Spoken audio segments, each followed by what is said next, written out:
오늘은 종려 주일입니다. 사순절 가운데 마지막 주일, 내일부터 고난주간이 시작이 됩니다. 그래서 앞에 보시면 휘장이 빨간색으로 되어져 있습니다. 사순절 기간의 마지막 일주일의 시간이고, 사순절 기간이 우리의 신앙을 튜닝하는 시간이다, 우리의 신앙의 방향을 점검하는 시간이다라고 이야기했는데, 이번 일주간이 그 절정을 이루게 되는 것입니다. 목요일 저녁에는 예수님께서 제자들과 함께 하셨던 마지막 식사, 그 시간을 기념하면서 우리 모든 회중이 함께 모여서 우리를 위해서 찢기시고 흘리신 예수 그리스도의 육체를 기념하게 될 것입니다. 금요일 저녁에는 예수님의 십자가를 기념하는 성금요 예배를 함께 드리게 됩니다. 아무런 관계가 없지만 예수 그리스도의 보혈로 말미암아서 한 가족이 되어진 한 일 중 모든 회중들이 같이 모여서 찬양하고 기도하고 예배하는 시간을 갖게 됩니다. 이 과정들을 통해서 예수 그리스도의 십자가에 더 집중하게 되고, 그 십자가가 나의 십자가가 되기를 소원할 수 있는, 그로 말미암아서 우리의 신앙이 예수 그리스도를 중심으로 다시 한번 맞추어질 수 있는 복된 시간이 되어지길 원합니다. 오늘 본문은 사복음서 전체에 동일하게 나와 있는 내용입니다. 마태, 마가, 누가, 요한 4개의 복음서에 조금씩 다른 사건들이 등장되어져 있는데, 이 사건은 남자만 5,000명이라고 부르는 수많은 사람들을 먹이신 기적은 마태, 마가, 누가, 요한 이 4복음서에 모두 나타나 있습니다. 그런데 요한복음은 이 기적을 일컬어서 표적이라고 부르고 있습니다. 단순히 기적, 많은 사람을 먹이신 일, 그렇게 이야기하지 않고 초자연적인 일로만 이야기하는 것이 아니라 표적이라고 이야기하고 있습니다. 표적이라고 하는 것은 예수가 누구인가를 보여주는 것입니다. 예수가 누구이신가를 증거하는 데 사용된 사건이라는 의미입니다. 예수님이 하신 수많은 일들 가운데서 예수가 누구인가, 예수가 구세주라고 하는 것, 예수가 그리스도, 하나님의 아들이라고 하는 것을 보여주는 기적들을 정리해서 요한복음은 표적이라는 이름으로 나타내고 있습니다. 요한복음에는 7개의 표적이 있다라고 이야기했습니다. 자, 그동안 몇 개를 다뤘을까요? 우리가 지금까지 살펴본 표적이 몇 개가 되죠? 지금 요한복음 6장을 보고 있으니까 중간쯤 될 거다 생각하시면 될 것 같습니다. 7개 중에 3가지를 살펴봤습니다. 첫 번째 표적은 물로 포도주를 만드시는 표적. 두 번째 표적은 왕의 신하의 아들을 고치셨던 표적. 세 번째 표적은 조금 전에 살펴보았던 베데스다 연못에서 38년 된 병자를 고치신 표적입니다. 오늘은 4번째 표적입니다. 5,000명, 남자만 5,000명, 그러니까 실제로 따지게 되면 그보다 훨씬 더 많은 사람들을 먹이신 놀라운 사건입니다. 조금 전에 이야기했던 것처럼 이 사건은 사복음서 전체에 기록되어진 사건입니다. 굉장히 중요하게 제자들에게 있어서 굉장히 큰 기억으로 남았던 것이고, 그 당시 초대교회 공동체에 있어서도 굉장히 중요하게 남았던 부분입니다. 그런데 다른 복음서와 조금 다른 관점이 요한복음에 나타나 있습니다. 그 중에서도 요한복음에서 중요하게 등장하는 2 사람의 인물이 있습니다. 오늘 본문 가운데 등장했던 2 사람의 이야기가 있습니다. 누구와 누구죠? 빌립과 안드레의 이야기입니다. 우리 빌립과 안드레에 주목하면서 5절에서 9절까지 같이 읽도록 하겠습니다. 5절에서 9절입니다. 시작.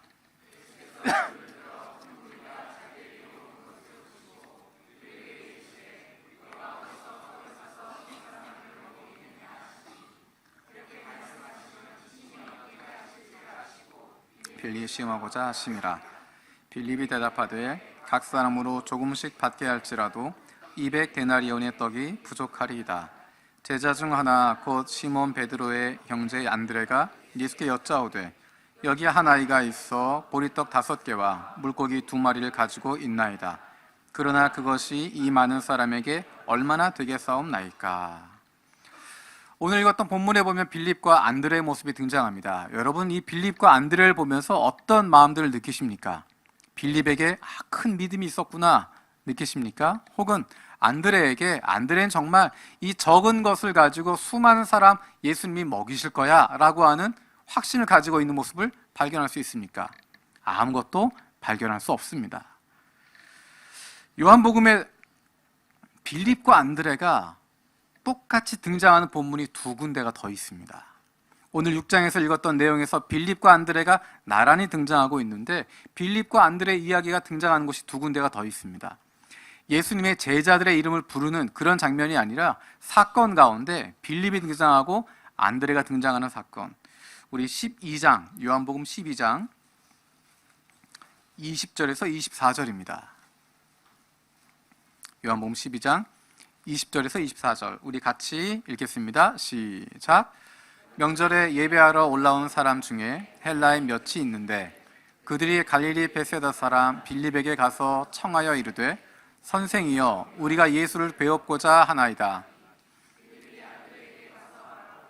안드레와 빌립이 예수께 가서 여쭈니 예수께서 대답하여 이르시되 인자가 영광을 얻을 때가 왔도다. 내가 진실로 진실로 너희에게 이르노니 한 알의 밀이 땅에 떨어져 죽지 아니하면 한 알 그대로 있고 죽으면 많은 열매를 맺느니라. 아멘. 우리가 잘 알고 있는 내용은 24절에 있었던 한 알의 밀이 땅에 떨어져 죽지 아니하면 한 알 그대로 있고 죽으면 많은 열매를 맺느니라 하는 것이지만 그 앞에 빌립과 안드레가 등장하고 있습니다. 헬라인 몇 사람이 빌립에게 와서 우리가 예수를 만나고 싶다라고 이야기하고 빌립이 안드레에게 이야기하고 빌립과 안드레가 예수님에게 이야기하고 있는 장면입니다.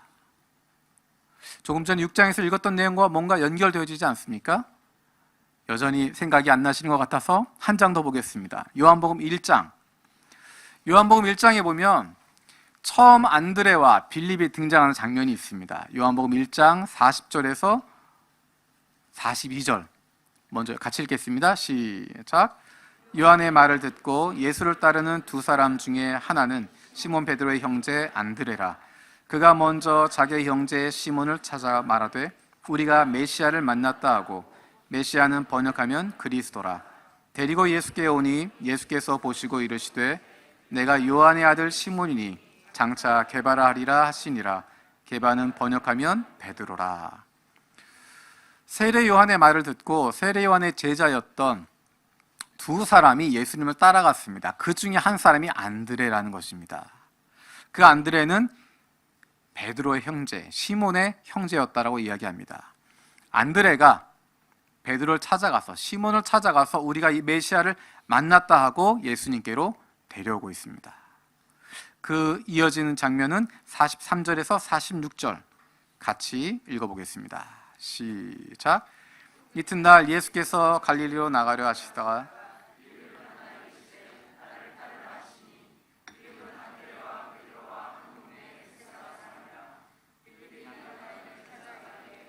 모세가 율법에 기록하였고 여러 선지자가 기록한 그 일을 우리가 만났으니 요셉의 아들 나사렛 예수니라. 나다나엘이 이르되 나사렛에서 무슨 선한 것이 날 수 있느냐. 빌립이 이르되 와서 보라 하니라. 자, 이제 좀 그림이 그려지시죠? 6장에서 나왔던 모습, 12장에 나왔던 모습, 그리고 1장에 나왔던 모습.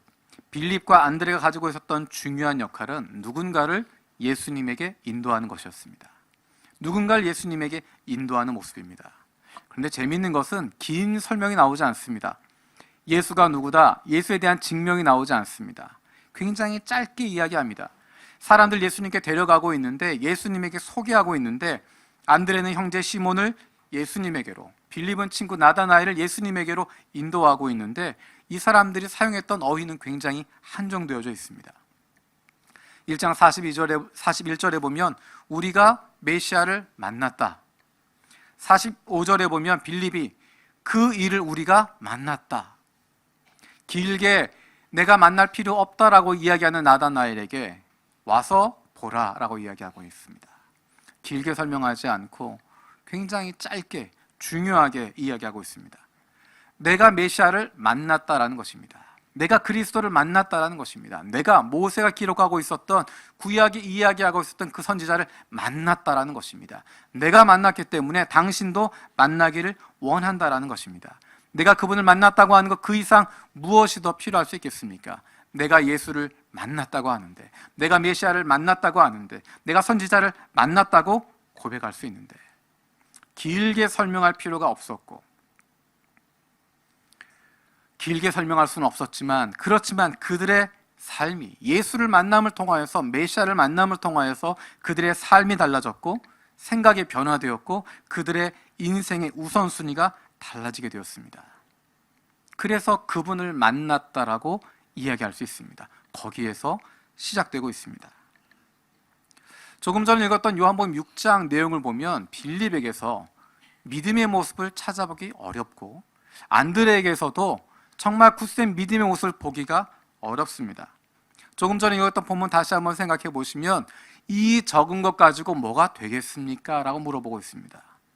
보리떡 5개, 물고기 2마리 가지고 와서, 자 주님, 이건 내가 믿음으로 주님 앞에 내어놓으니 주님이 기도하시면 충분히 모든 사람 다 배불리 먹고도 남음이 있을 줄로 믿습니다 라고 이야기하는 것이 아닙니다. 주저주저하는 마음으로 자기도 왜 가지고 왔는지 모르면서 어린아이 도시락 하나 뺏어와서 지금 우리한테 있는 것 이거밖에 없습니다.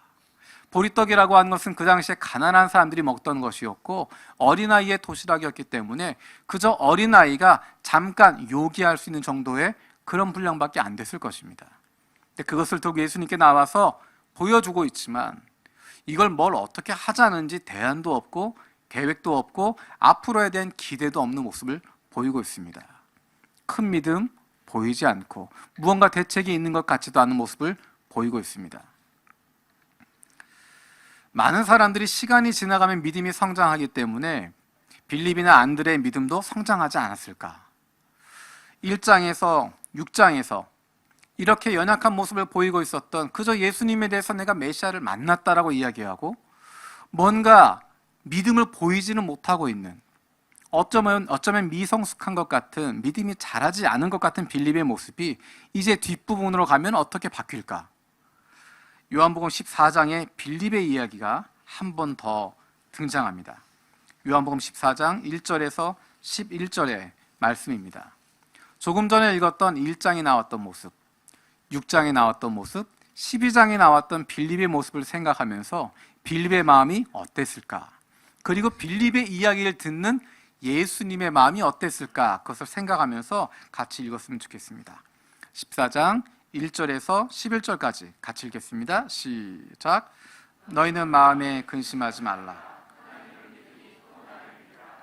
내 아버지 집에 거할 것이 많도다. 그렇지 않으면 너희에게 일렀으리라. 내가 너희를 위하여 거처를 예비하러 가노니 가서 너희를 위하여 거처를 예비하면 내가 다시 와서 너희를 내게로 영접하여 나 있는 곳에 너희도 있게 하리라. 내가 어디로 가는지 그 길을 너희가 아느니라. 도마가 이르되 주여 주께서 어디로 가시는지 우리가 알지 못하겠거늘 그 길을 어찌 알겠사옵나이까? 예수께서 이르시되 내가 곧 길이요 진리요 생명이니 나로 말미암지 않고는 아버지께로 올 자가 없느니라. 너희가 나를 알았더라면 내 아버지도 알았으리로다. 이제부터는 너희가 그를 알았고 또 보았느니라. 빌립이 이르되 주여 아버지를 우리에게 보여주옵소서. 그리하면 족하겠나이다. 예수께서 이르시되 빌립아 내가 이렇게 오래 너희와 함께 있으되 내가 나를 알지 못하느냐? 나를 본 자는 아버지를 보았거늘 어찌하여 아버지를 보이라 하느냐? 내가 아버지 안에 거하고 아버지는 내 안에 거하신 것을 내가 믿지 아니하느냐? 내가 너희에게 이르놓은 말을 스스로 하는 것이 아니라 아버지께서 내 안에 계셔서 내가 아버지 안에 거하고 아버지께서 내 안에 계심을 믿으라. 그렇지 못하겠거든 행하는 그 일로 말미암아 나를 믿으라. 아멘. 14장에 나타나 있는 빌립의 모습을 보면 예수님이 말씀하신 것이 무엇인지를 정확하게 파악하지 못하고 있는 것 같습니다. 여러분 읽으시면서 무슨 소리인지 잘 모르겠다 생각하신 것처럼 빌립도 마찬가지로 예수님의 이야기가 무슨 이야기인지 잘 깨닫지 못하고 있습니다. 심지어 빌립 바로 앞에 도마가 질문을 했는데 도마가 한 이야기에 예수님이 대답을 했음에도 불구하고 비슷한 질문을 다시 한번 빌립이 던지고 있습니다.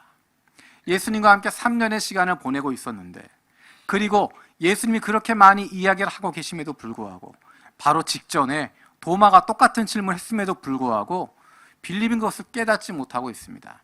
믿음이 부족한 것 같은, 이해력도 떨어지는 것 같은 모습을 보이고 있습니다. 자, 조금 전에 읽었던 6장의 본문으로 다시 한번 돌아오겠습니다. 6장 5절에서 예수님께서 빌립에게 왜 물어보고 있을까요?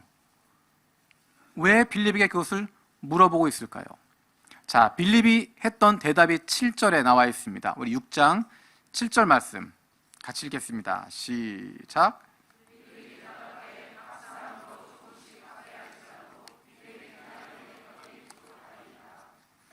자, 이 대답이 예수님이 원하셨던 대답이었을까요? 예수님이 물어보셨을 때, 빌립에게 물어보셨을 때 우리가 어디서 떡을 사서 이 사람들을 먹이겠느냐 물어보았을 때 예수님이 정말 원하셨던 대답이 7절에 나오는 것처럼 우리에게 지금 200데나리온의 떡이 부족하다라고 하는 대답을 원하셨을까? 여러분 어떻게 생각하세요? 9절에서 안드레가 이야기합니다. 이 적은 것 가지고, 적은 것이 있기는 있는데 이것 가지고 이 많은 사람에게 뭐 얼마나 도움이 되겠습니까?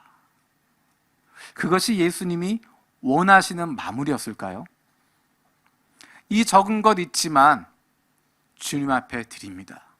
주님이 원하시면, 주님께서 축사하시면 우리 모두가 먹고 남음이 있을 줄로 믿습니다 라고 이야기해야 정답일 것 같은데, 이 적은 것 뭐 하겠습니까? 라고 이야기합니다. 믿음이 없는 모습, 믿음이 연약한 모습을 보이고 있습니다. 예수님 뭐라고 답했는지 여러분 기억하십니까? 우리의 입장이라면 뭐라고 할까? 제 입장이라면 뭐라고 이야기할까? 빌립이 5절에 대한 대답, 7절로 딱 대답했을 때 여러분 뭐라고 대답하시겠습니까? 땡, 너 정답 아니야, 틀렸어. 9절 안드레가 이야기할 때 뭐라고 이야기하시겠습니까? 넌 왜 이렇게 믿음이 적냐? 왜 이렇게 믿음이 부족하냐? 그것 가지고 와서 나한테 해달라고 하면 내가 충분히 먹일 텐데 넌 이렇게 믿음이 부족하냐? 하지 않으십니다.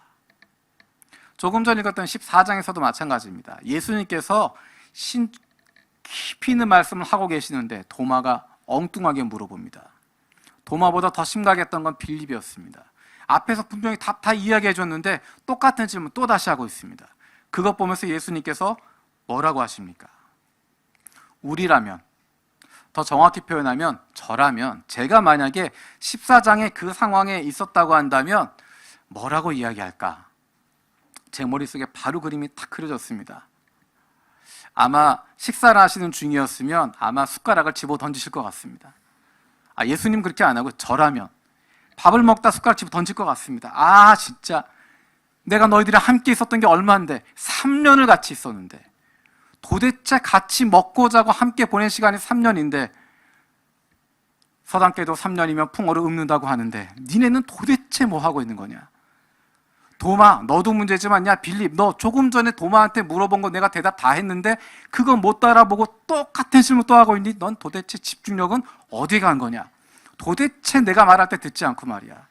예전에 오병이어 때도 말이야, 엉뚱한 질문하고 엉뚱한 대답하더니 도대체 정신 못 차리고 아직도 이 순위구나, 왜 이렇게 달라진 적이 없냐? 라고 말하지 않으십니다. 저는 그렇게 말했을 것 같아요. 그런데 예수님 그렇게 말씀하지 않습니다. 예수님이 대답하는 톤이 어땠을까요? 여러분 조금 전 읽었던 14장의 말씀, 6장의 말씀 한번 기억해 보십시오. 예수님의 톤이 제가 지금 했던 것처럼 짜증내면서 답답해하면서 한심해하면서 야단치면서 꾸중하시면서 말하고 있을까요? 그렇지 않습니다. 예수님은 그들에게 그렇게 대하지 않으십니다. 성경을 찬찬히 읽어보면 그런 느낌 전혀 들지 않습니다. 제자들이 부족하지만, 모자라지만 그들을 꾸짖지 않으십니다. 우리 5절 말씀 다시 읽어볼까요? 요한복음 6장 5절 말씀 같이 읽겠습니다. 시작.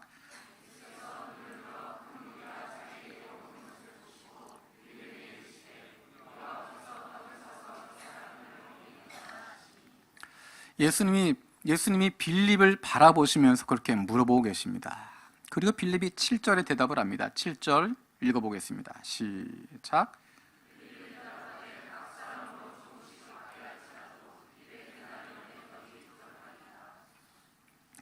자, 안드레가 그 문제를 해결하는 방법은 9절입니다. 9절 읽어보겠습니다. 시작.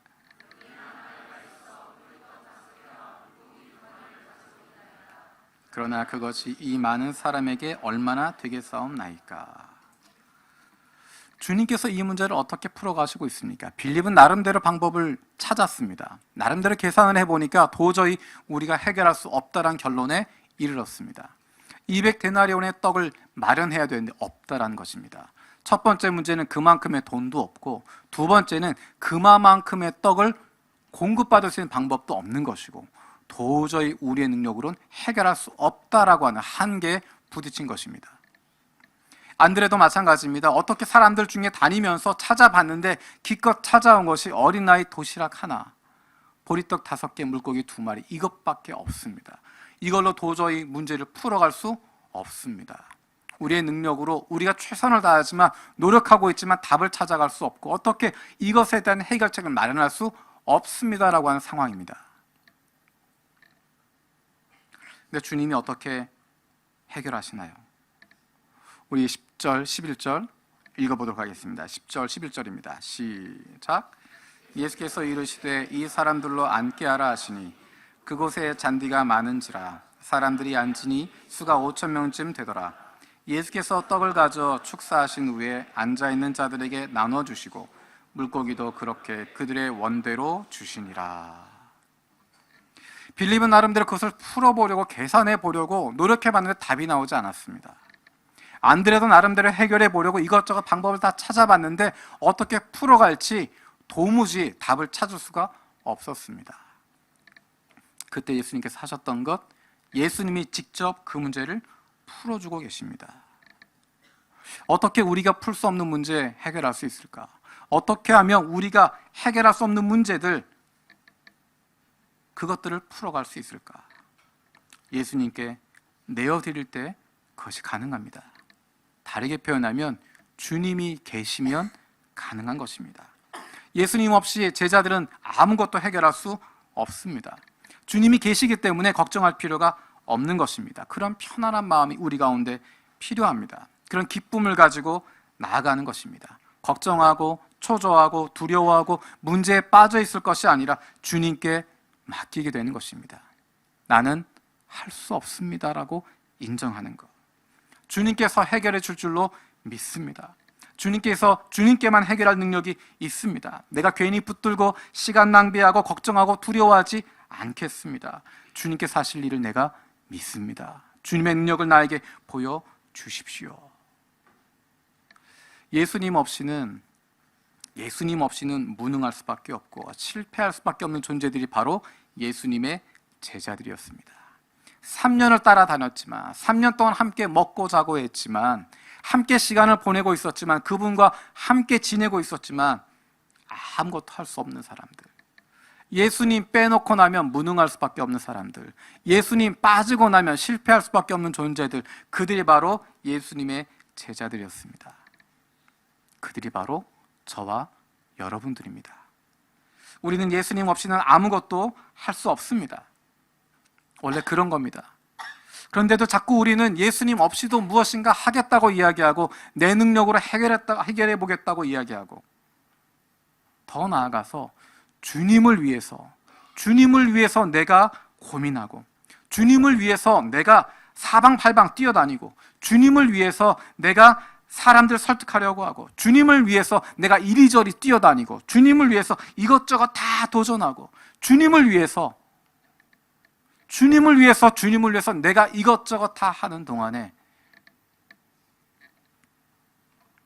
아무 일도 되지 않고 지치고 힘들고 자포자기하고 낙심하게 되고, 주님으로 말미암은 기쁨과 즐거움 다 잃어버리고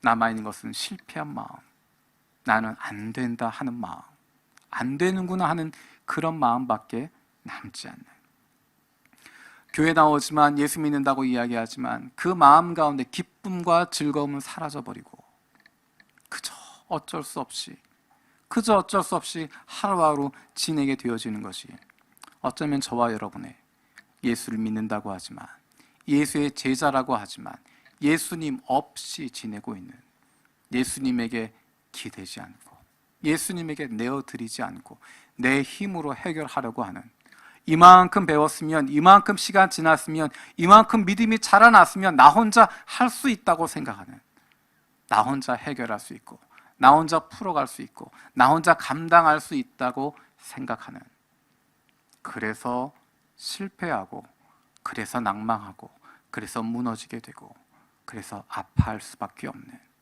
그 모습이 바로 저와 여러분들의 모습입니다. 그런데 주님은 우리의 연약함을 다 알고 계신다고 말씀하십니다. 우리 6장 6절 말씀 같이 읽어보겠습니다.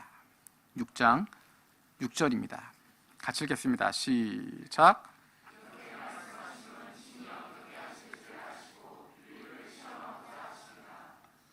이미 주님께서 그 연약함을 다 알고 계십니다.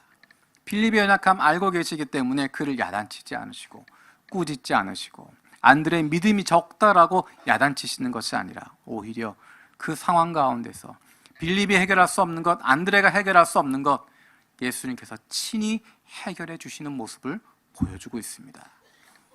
우리의 연약함 주님께서 알고 계시기 때문에 그분 곁에 있으면, 그분과 함께 있으면 되는 것입니다. 다른 것 더 바랄 필요 없습니다. 조금 전에 이야기했던 것처럼 오병이어의 기적은 사복음서에 다 나타나 있습니다.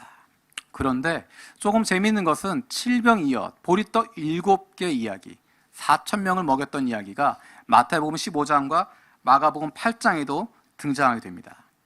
다시 이야기하면 예수님이 이렇게 많은 사람들을 먹이셨던 기적, 그것은 한두 번 나왔던 것이 아닌 것 같습니다. 몇 번 그런 일들이 있었던 것 같습니다. 자, 그러면 이것을 왜 표적이라고 부를까요? 요한복음에서 이것을 왜 표적이라고 부를까요? 수많은 사람 먹였기 때문에 표적일까요?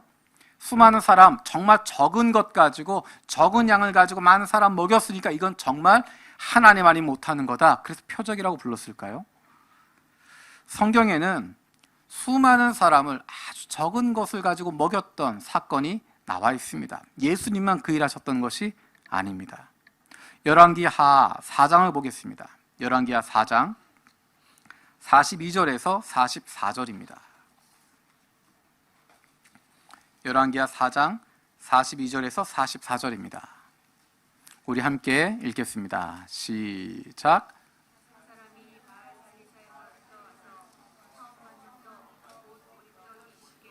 또 자루에 담은 채소를 하나님의 사람에게 드린지라.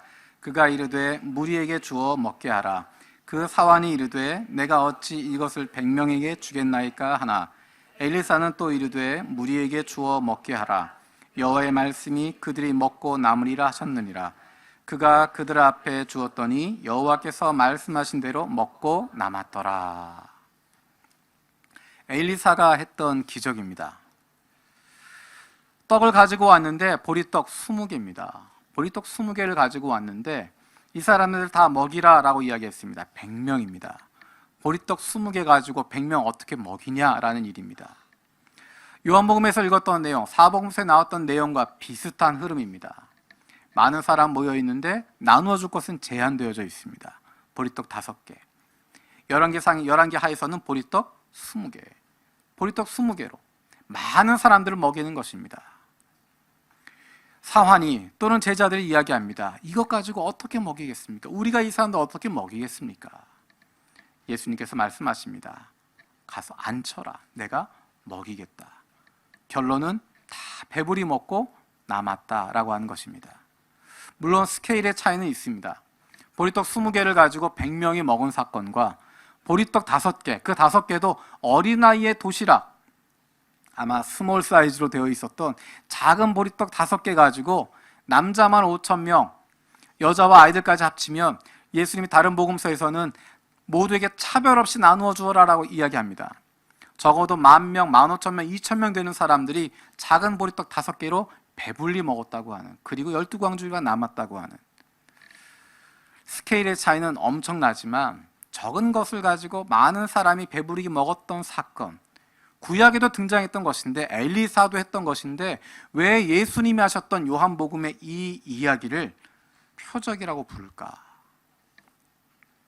처음에도 이야기했던 것처럼 표적이라고 하는 것은 예수가 누구인가를 보여주는 것입니다. 예수가 하나님의 아들이라고 하는 것, 예수가 그리스도라고 하는 것, 예수가 메시아라고 하는 것을 보여주기 때문에 그것이 표적이다라고 이야기했습니다.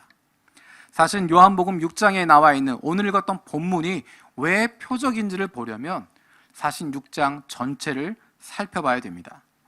이 이야기에 대한 전체적인 이야기들을 담고 있습니다. 그것에 대한 복선이 깔려져 있습니다. 요한복음은 한 구절 한 구절에 등장하는 단어들이 중간중간에 사용되어지고 뒤에 나올 주제를 앞에서 미리 다루고 조금 복잡한 구조로 되어 있다고 이야기를 했습니다. 그래서 그냥 읽으면 복잡하고 재미가 없지만 관심을 가지고 찬찬히 읽어보면 정말 탄탄하게 엮여질 수 있는 굉장히 굳은 구조를 가지고 있는 책이라고 이야기를 했습니다. 6장, 지금 읽었던 본문에는 6장 전체에 대한 이야기를 담고 있습니다. 전체에 대한 복선이 깔려져 있습니다. 여러분 표정은 도대체 무슨 이야기를 하는지 모르겠다는 표정이신 것 같아요. 우리 3절, 4절 읽어볼게요. 다시 요한복음으로 돌아왔습니다. 요한복음 6장 3절, 4절 읽겠습니다. 시작.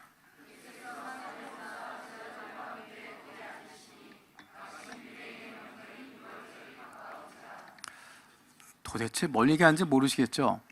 하필이면 왜 산에 오르셨을까요? 여러분 집에 가시면 시간 되시면 한번 마태, 마가, 누가 비교해 보시면 좋습니다. 마태, 마가, 누가에는 다 빈들로 되어져 있습니다. 요한복음에서만 산에 오르사라고 이야기합니다. 왜 산에 오른다고 이야기했을까? 또 하필이면 6월절이 가까웠다라고 이야기할까요? 지금 이 시기는 6월절이 아닙니다. 6월절에 하셨다는 것이 아니라 6월절 명절, 6월절이 가까웠다라고 이야기합니다.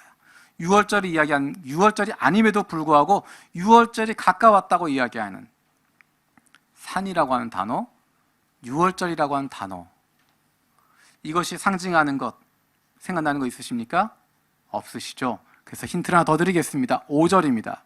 5절 한번 읽어보겠습니다. 읽겠습니다. 시작.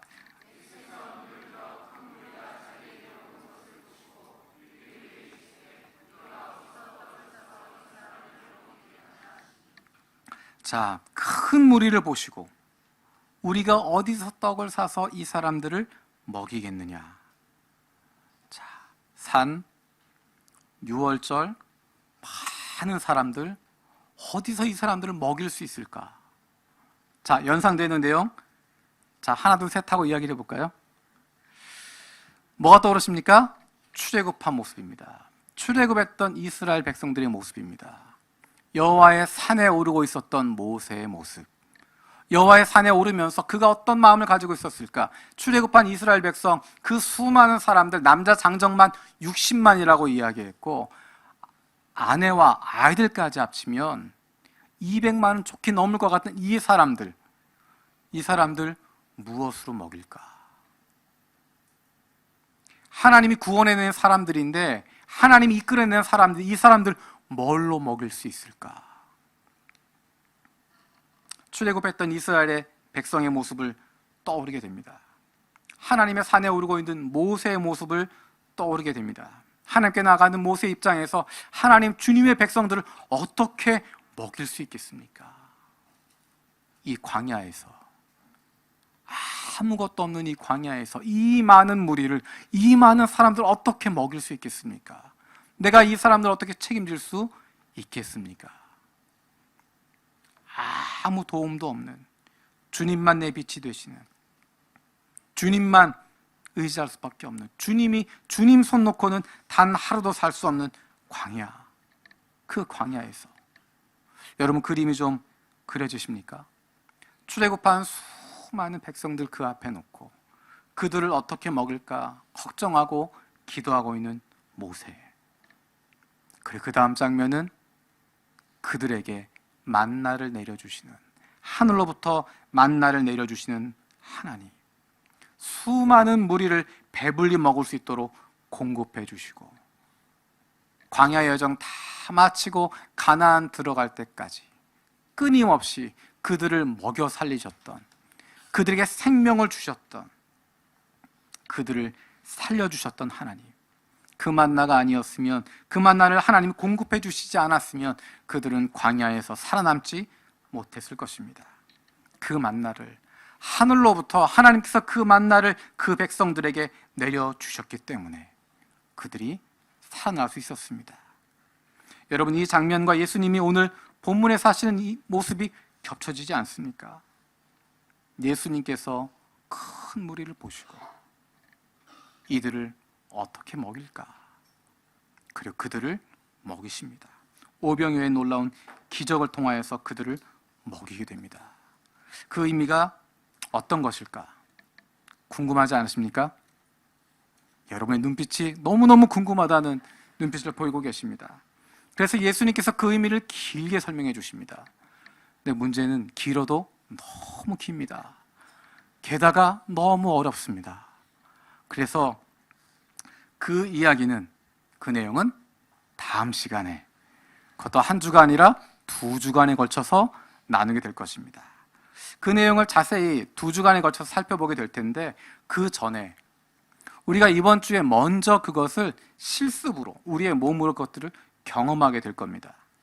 이번 주 목요일, 성목요일에 성찬식을 갖습니다. 자신을 내어주신, 우리를 위해서 내려주신, 하늘로부터 내려오신 산떡이신 예수 그리스도, 하늘로부터 내려오는 만나 없이는 출애굽한 이스라엘 백성들 살 수 없었던 것처럼 우리를 위해서 하늘로부터 오신 예수 그리스도, 그분을 말미암아 그 몸이 찢기시고 그 피를 흘리셔서 우리가 살아날 수 있게 되었습니다. 그것을 기억하고 그것을 기념하고 오늘에 되새기고 우리의 미래의 방향을 재정립하게 되는 것입니다. 그것이 바로 성찬식입니다. 이번 목요일 저녁에 이 자리에서 성찬식을 갖게 되어집니다. 이번 성찬식은 각자 조용히 기도하고 가만히 기도하면서 예수 그리스도에게 집중할 수 있도록, 예수 그리스도의 십자가에 깊이 바라보고 나아갈 수 있도록, 나를 위한 주님의 사랑에 집중할 수 있는 성찬식이 되도록 준비하고 있습니다. 여러분, 기도하면서 참여해 주시기 바랍니다. 사람들은, 예수님 앞에 몰려있던 그 사람들은 그저 배부른 것, 내가 손에 쥘 수 있는 것, 내가 가질 수 있는 것, 거기에만 집중하고 있었습니다. 그래서 그것은 초자연적인 것이고 기적이라고 말할 수 있지만, 표적은 그것을 통해서 예수님을 하나님의 아들로 인정하게 되는 것입니다. 동일한 사건이 일어나지만 그것이 어떤 사람에게는 그저 배부른 것으로 만족하고 끝나게 되지만, 어떤 사람에게는 그 일을 통해서 예수가 하나님의 아들이시구나, 그분이 메시아구나 고백하게 되어지는 것입니다. 어쩌면 저와 여러분들은 눈에 보이는 것, 나를 만족시키는 것, 거기에 집중하고 있지 않습니까? 오병이어에 환호하고 칠병이어에 기뻐했던 사람들, 그래서 호산나 호산나 환호했던 사람들, 그러다가 예수를 십자가에 못 박으라고 소리지르는 사람들이 아닌가. 내 욕구를 충족시키는 것, 거기에 집중하다 보니까, 내 생각에 맞는 것, 그것만 찾다 보니까 그렇게 호산나 호산나 외치다가 이내 십자가를 외치게 되지는 않는 것입니까? 저와 여러분들은 부족한 사람들입니다. 어쩌면 빌립과 안드레 같은 믿음, 우리에겐 그만한 믿음도 없습니다. 하지만 오늘의 본문을 살펴보았던 것처럼 그들의 부족함, 예수님은 꾸짖지 않으시고 채워주시고 그 문제를 해결해주고 계십니다. 우리에게 남아있는 것은 내가 문제를 해결하고 내 만족을 채우려고 하고 내 고민을 감당하려고 하는 것이 아니라 주님께 내어드리는 것, 그분과 함께하는 것입니다. 어쩌면 여전히 우리는 내가 내 문제를 해결하려고 하고 주님을 위해서라고 한 이름 붙이지만 내가 그것 풀어가려고 하다가 지치고 힘들고 어렵고 내 만족 채우려고 하다 보니까 주님의 뜻은 저버리게 되고 하나님이 원하시는 것이 아니라 내가 원하는 것, 거기에만 집중하게 되어지고 주님께 내어드리기보다 내가 끌어안고 내가 짊어지다 보니까 힘들고 쓰러지게 되어지고 주님을 바라보는 것이 아니라 그저 내 신세에만, 내 연약함에만 집중하게 되어지고 거기에 시선을 잃어버리게 되는 것 아닙니까? 괜찮습니다. 그래도 괜찮습니다. 빌립, 안드레, 그 부족한 제자들 향하여서 꾸짖지 않으시고 품어주시고 그들의 연약함을 다 알고 계셔서 빌립의 한계를 알고 계셨고 안드레의 믿음 적은 것 알고 계셨기 때문에 그들을 야단치고 꾸짖으시는 것이 아니라 그들에게 주님이 해결하시는 것 보여주고 계시고 예수님과 같이 있으면 된다는 것, 내게 능력이 없지만 나는 해결할 수 없지만 예수님 곁에 있기만 하면 된다고 하는 것, 예수님과 동행하고 있기만 하면 된다고 하는 것, 그러면 예수로 말미암은 기쁨 빼앗기지 않고 예수로 말미암은 즐거움 빼앗기지 않고 예수 그분으로 말미암아 우리 안에 생명이 자라게 되어지고 예수 그분으로 말미암아 우리가 변화되어지고 예수 그분으로 말미암아 우리가 하나님의 자녀로서의 기쁨 누리게 될 것 우리에게 보여주고 계십니다. 나는 부족하지만 모자라지만 그럼에도 불구하고 주님께 나아가는 것이고 나는 연약하지만 믿음이 없지만 그럼에도 불구하고 예수 부르는 것이고 그러면 주님께서 우리에게 주시는 그 기쁨, 그 즐거움 우리 안에 넘치게 될 줄로 믿습니다. 이 시간 함께 찬양하기 원합니다. 주님을 사랑하는 기쁨을, 그 즐거움을 빼앗기지 않게 하소서.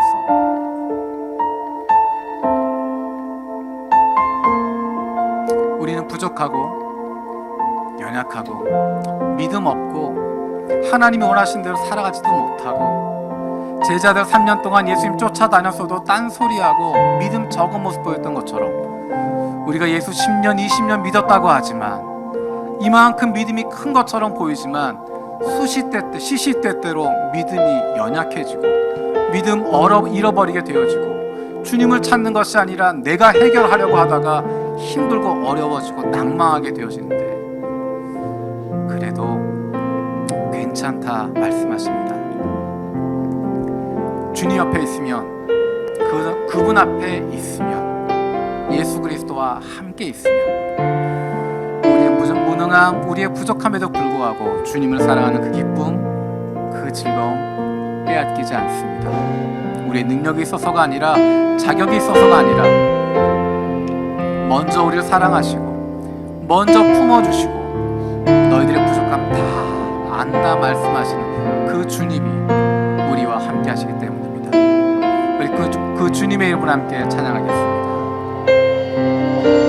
주님을 사랑하는 기쁨을, 주님을 사랑하는 기쁨을, 즐거움을 빼앗기지 않게 하소서. 주님을 사랑하는 기쁨을, 주님을 사랑하는 기쁨을, 즐거움을 빼앗기지 않게 하소서. 고백합니다. 주님을 사랑하는 그 기쁨을, 주님을 사랑하는 기쁨을, 즐거움을 빼앗기지 않게 하소서. 주님을 사랑하는 기쁨을, 주님을 사랑하는 기쁨을, 즐거움을 빼앗기지 않게 하소서. 예수 예수 예수 예수 예수 예수 주님을 사랑합니다. 예수 예수 예수 예수 주님을 사랑합니다. 예수 예수 예수 예수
사랑합니다. 예수 예수 예수 예수 주님을 사랑합니다. 우리 함께 기도하기 원합니다.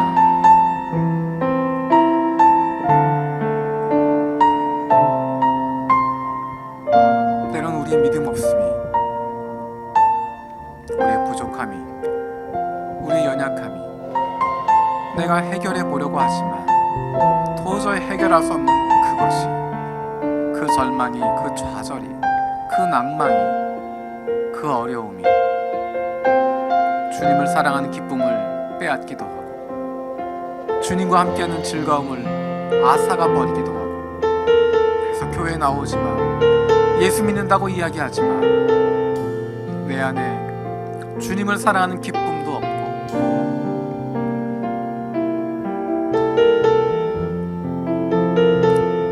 주님과 함께하는 즐거움도 잊어버리고 살아가고 있었습니다.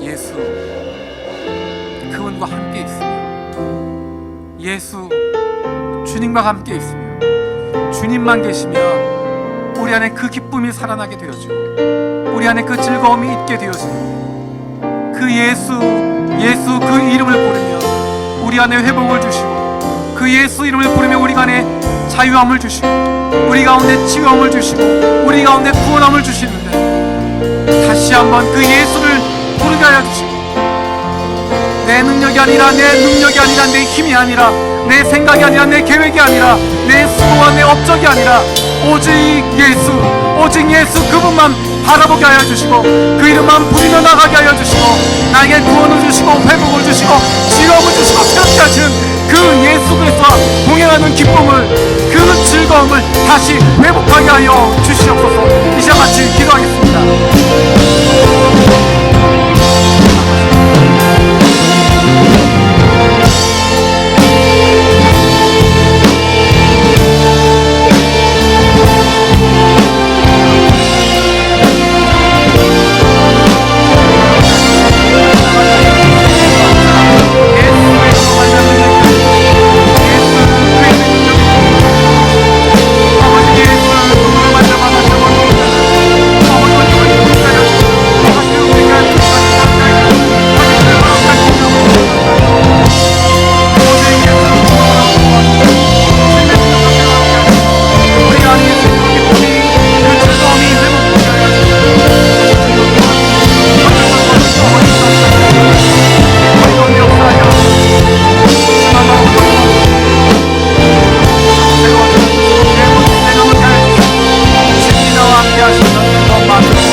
살아계신 아버지 하나님, 우리는 빌립 같지 않고 안드레만도